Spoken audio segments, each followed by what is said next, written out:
बनारस के ज्ञान वापी प्रकरण पर आज हमारे साथ बातचीत करने के लिए मौजूद हैं वराह भगवान मंदिर के महंत श्री विद्यानंद गिरी जी महाराज। दरअसल बनारस में आप पहले रहे हैं, बहुत करीब से ज्ञान वापी को समझते हैं, जानते हैं। बातचीत करेंगे पूरे प्रकरण पर। महाराज जी, कैसे देखते हैं इस प्रकरण को? देखो, ये तो जो ज्ञान वापी है, ज्ञान वापी का वापी कहते कुआं को जी।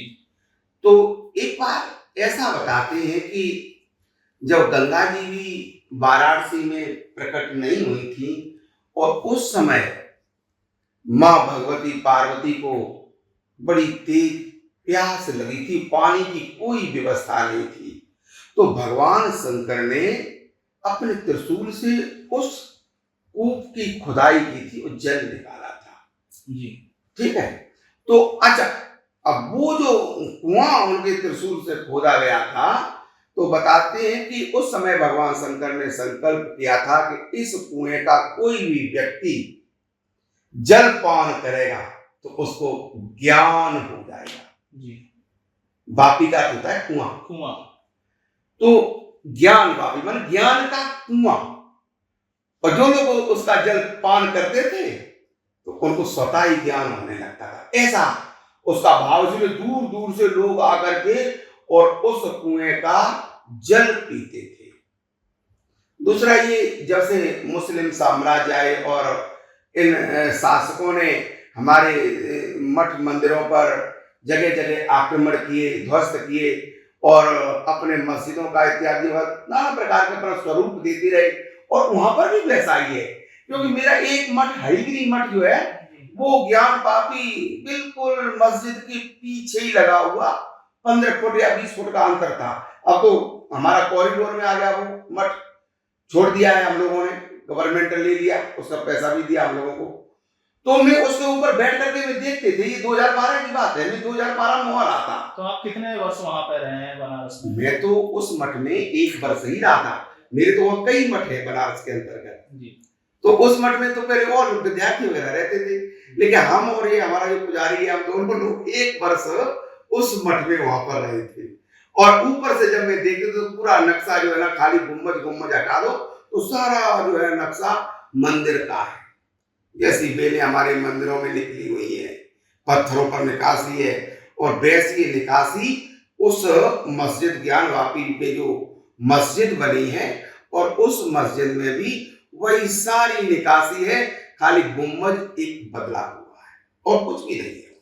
अगर महाराज जी हम ताजमहल की बात करें, तेजो महालय की बात चल रही है, जो तेजो महालय है, एक पीठाधीश्वर अयोध्या के जो थे परमहंसाचार्य जी, वो भी आगरा पहुंचे थे, उन्होंने कहा था मैं शिवलिंग की पूजा करूंगा। कैसे देखते हैं इस प्रकरण को? देखो, ये प्रकरण क्या है, ये तो हमारी सारी जितनी धरोहरें हैं उन्होंने इन लोगों ने तोड़ मरोड़ करके, और इनकी जो शासन 800 वर्ष के लगभग जो रहा है कहते हैं लोग, तो उसी में ये तोड़ मरोड़ करके और इन्होंने अपना बना दिया है। उस पर अपना ऊपर से एक जो है नमूना फिट कर दिया।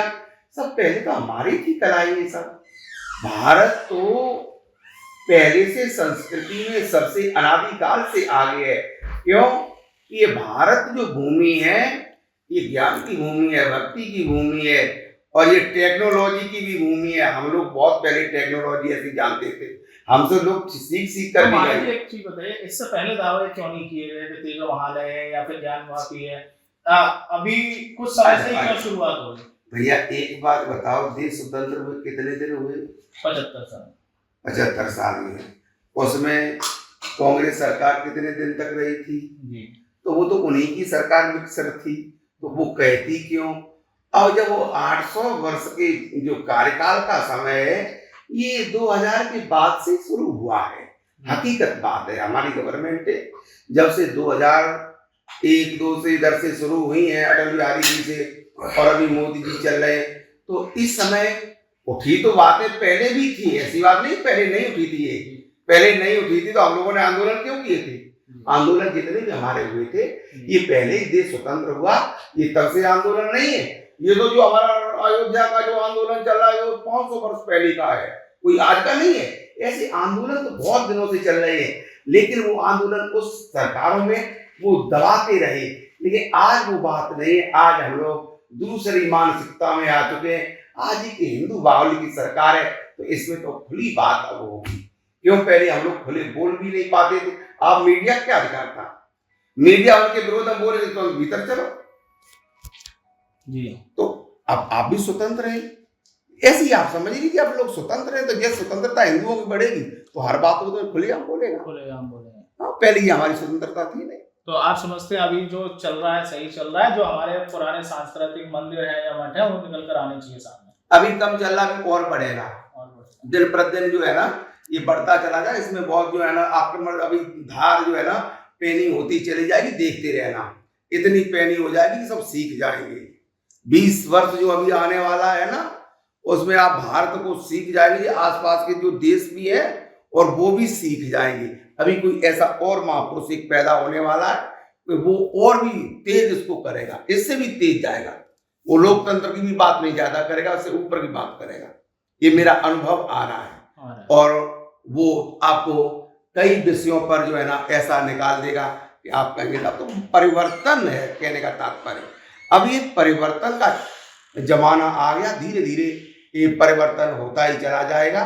और ठोस एक हिंदू धर्म की नींव हमारे भारतवर्ष में पहले भी थी और बीच में भी रही, कुछ गड़बड़ कर दी थी, और अभी भी है और आगे भी बढ़ती चली जाएगी। बोले वृंदावन बिहारी लाल की। तो ये थे हमारे साथ श्री विद्यानंद गिरी जी महाराज, जो कि महंत हैं और ज्ञानवापी से बहुत अच्छे से परिचित है, काफी करीब से देखा। कह रहे हैं कि ये इस सरकार में अगर मंदिर और मठ बाहर निकल कर नहीं आएंगे तो किस सरकार में आएंगे, और हिंदू और मजबूत होगा। हालांकि तमाम बयान विवाद भी खड़े कर रहे हैं, लेकिन संतों की जो सोच है वो आपके सामने है। कासगंज में एबीपी गंगा के लिए रंजीत गुप्ता।